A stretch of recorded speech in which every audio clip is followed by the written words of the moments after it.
Isang food tripan nga ang ating dinayo na na-establish ng isang masipag na estudyante para maipamalas ang sarap ng kanyang foods at makatulong sa kanyang magulang. Kaya nga ating suportahan ang mga kabataan na porsigidong umunlad sa kanilang buhay. Yan mga ka-Pips, no, nandito nga tayo ngayon sa Mag-Amas Kitchen. Dito lang yan sa may ML Quezon Street, Barangay San Miguel, Taguig City. Malapit lang yan mga ka-Pips dito sa may Bay Breeze ha.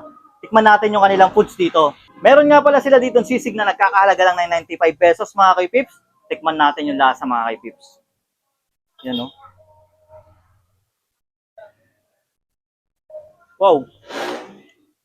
Masarap yung ano nila dito, sisig nila, creamy. Tapos lasang-lasa mo yung itlog niya. Tikman natin with rice. Mga ka-Pips.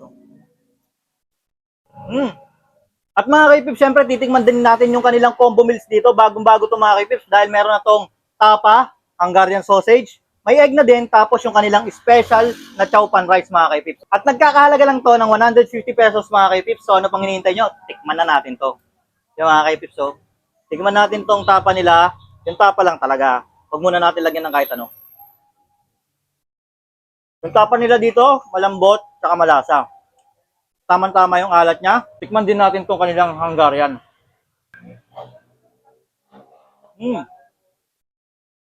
Yung Hungarian nila dito mga ka-Pips, medyo may cheese siya sa loob ha. Ayun no. Tignan nyo.